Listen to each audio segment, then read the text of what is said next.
Ben mo at Ate Ivy? Bakit pa yun? Hindi naman po mahilig makipaglaro sa labas si Ate Ivy. Naku, akala mo lang yun, Iha. Ang kukulit nun, nung mga bata pa sila. Minsan nga nagkakaasaran pa kung sino yung maganda suot na damit. Si Jade naman, naku, Ilya. Laging hinahanap ko sa school, hindi ko kasi makita. Paano naman po si Kuya Ben? Si Ben, hindi ko kasi naalagaan si Ben nung bata pa siya eh. Kasi kailangan ko magtrabaho ng mga panahon na yun. Ay, nga pala, nakontak mo na ba si Ate Helen at Ate Ivy mo? Si Ate Helen po, ang alam ko po, busy po siya kasi ang dami niya pong ginagawang trabaho. Sila Kuya Ben naman po, lahat po sila busy po eh. Uy, naalala ko. Sige, kaya mo.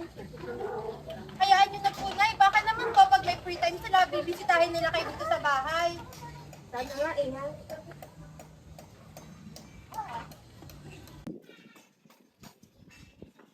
Patay na naman ako neto kay Manang Rosing. Magkano lang yung sweldo ko. Tapos nasira pa yung motor ko. Late na naman ako sa racket ko. Ilang araw na lang yung palugid. Yari ako nito. Mr. and Mrs. Gomez, bukod po sa summer retreat, ano pa po bang ay ideas or suggestion po para sa susunod yung design ng clothes? Okay po. I will assure po na magagawa po namin yung gusto niyong design and we will use the budget wisely. Again, thank you po, Mr. Gomez. Thank you po. Jane, naka-ready na ba mga gamit mo sa school? Opo tayo, naayos ko lang po yung gamit ni Nico. Ang dami po kasing dala. Dahil saan ka pumunta? Hintayin mo na itong sila Nico at Jane para matignan yung sila sa school. Sa susunod naman pwede. Nagmamadali kasi talaga ako eh. Gabi anak, halika muna rito. Tulungan mo ko sa pag-ayos ng mga damit. Teka lang muna. Nay, may project na po pala kami sa school. Pwede mo kayo ng kay Babel? Sandali lang.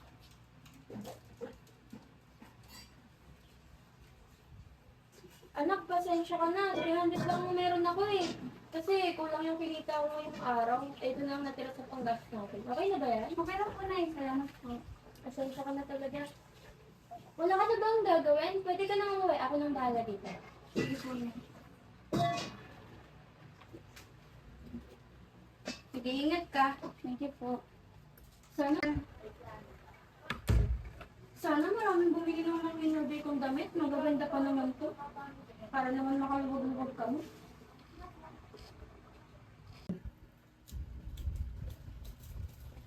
Nanay Lo, tapos na ba kayo magluto? Naku, hindi pa nga eh. Ang sakit kasi ng ulo ko. Pabit nga nung gamit mo. Masakit talaga.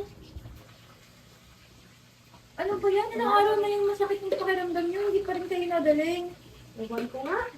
Umilikabit na ang ulo ko eh. May nila pa ako. Buat ay pagpatingin na po kayo tayo sa doktor kasi mahigit 5 araw na yung nararamdam mo, tapos namumutla na din po kayo eh. Sige, ihat. Tara na, imunta mo na ngayon.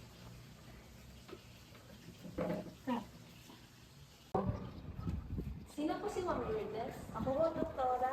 Kailangan ko po kayo pausapan.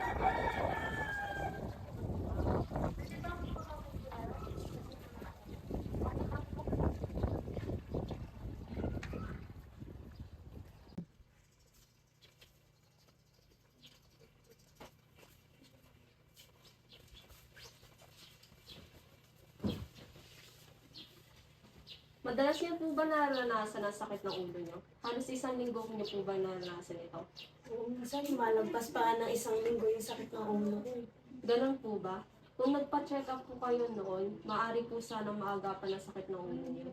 Bakit po, Dok? Ano po ba resulta ng check-up ni nanay? May Alzheimer's disease ang tiyaking Maria. Base kasi sa resulta nito, maaaring meron siya stage 4 na at tinatawag ay memory loss stage. Ano po ba mga kailangan na gamot, doktora? May reseta ako, pero konti lang ang epekto nito. Si Ma'am Lourdes kasi kailangan niya ng kasama sa bahay during this stage. At bawal din siyang ma-stress o magkaroon ng emotional trigger. Kung baga maaaring lumala ang sakit nito mapunta sa stage 5, decrease independence. Nanay, bakit niyo naman agad sinabi na ganun pala yung nararamdaman ninyo? Ano po ba mangyayari, Dok, pag once na umabot sa ganung part? Maaaring hindi na niya kayo makilala pa at maalala. Subalit kailangan maiwasan ni nanay ang emotional stress habang may sakit siya. Thank you po, Dok. Salamat. Tara na, Iha. Uwi na tayo.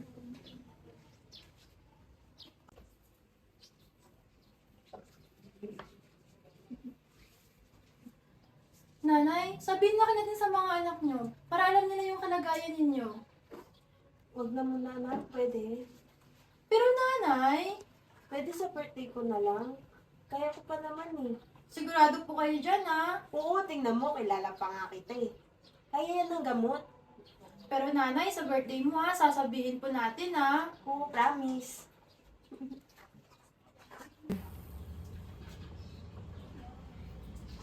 Nanay, bakit parang mausok? Nakalimutan niyo yata yung nagpainit kayo ng tubig. Ha? Di ba ikaw yun? Pumunta ka sa kusina kanina? Ay, oo nga pala. Ako nga pala yun. Nay, kain na po tayo. Pianak! Baba ka nga rito. Hindi ko kasi masuklay itong buhok ko. Ang gulo pa din. Kanina pa to. Naayos ko na nga yung sukulay. Ikaw nga magsuklay na. Ang gulo. Nay, bakit hindi na lang natin sabihin kina Ate Ivy at Ate Helen? Helen? Ivy? Sino yun?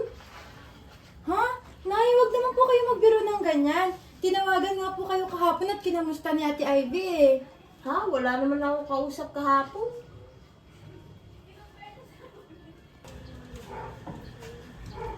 Bakit kaya walang tao ng gantong oras? Dati naman ang dami-dami kong customer eh.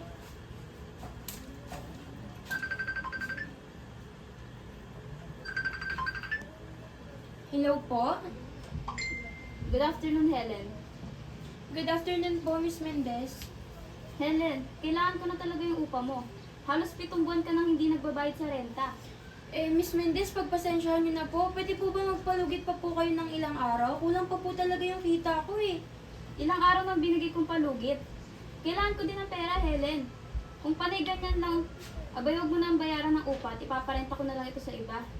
Miss Mendez, pasensya na po talaga. Last na po ito. Kahit po, palugit po na 3 araw, makabenta lang po ako, babayaran ko po kayo kaagad. Hindi pwede, Helen. Nadala na ako dyan sa kakasusunod mo na lang. Pasensya na po talaga. Pwede po ba tawagan ko na lang po kayo sa susunod na may maiabot ako?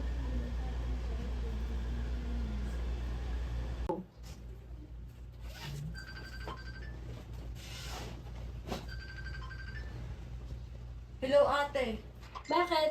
magbasa ko sa group chat natin, bilis. Kailangan natin pumunta kay nanay ngayon. Pwede ba mamaya na? Namumroblema pa kasi ako dito eh. Hindi pwede ate. Please, i-check mo na lang yung message. Ibababa ko na yung tawag, magkita na lang tayo sa bahay ni nanay. Sige.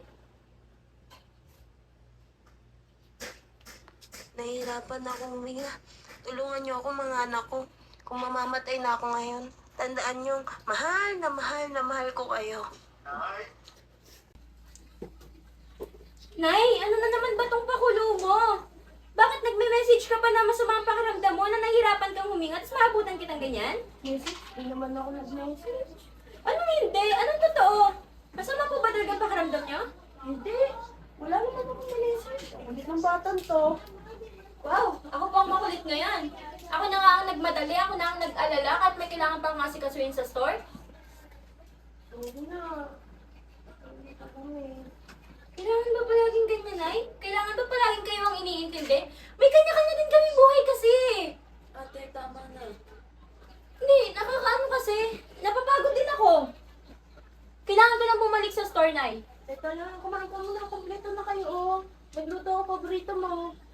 Ang kulit-kulit mo, Nay. Ang kulit-kulit mo. Ganyan ka na dati pa. Bakit kailangan mo pang magsinungaling para magpunta kami dito? Para makumpleto kami? Ganyan bang ginawa mo kay tatay noon? Na nagsinungaling ka sa kanya? Na may kabit ka na? May anak ka sa labas? Ate, sobra na yan. Tama na. Bakit? Totoo naman sinasabi ko, di ba? Ate Helen, hindi mo naman kailangan ulit-ulitin yun. Alam na ni nanay yun at pinagsisisihan niya na din yun. Pinagsisisihan? Paano pinagsisisihan? Sana nga hindi namatay ng mas maaga si tatay eh.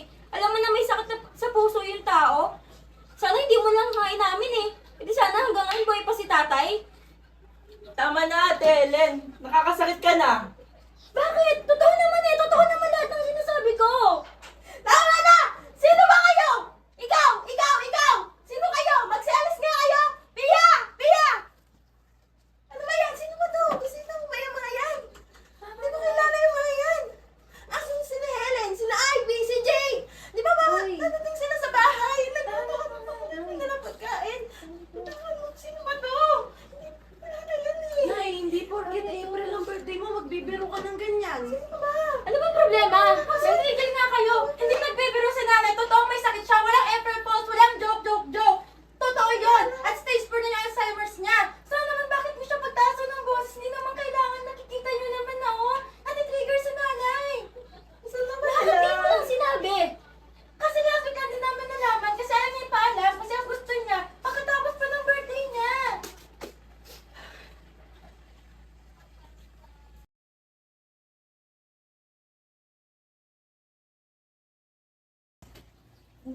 Ate Helen, pwede ikaw na gumising kay nanay.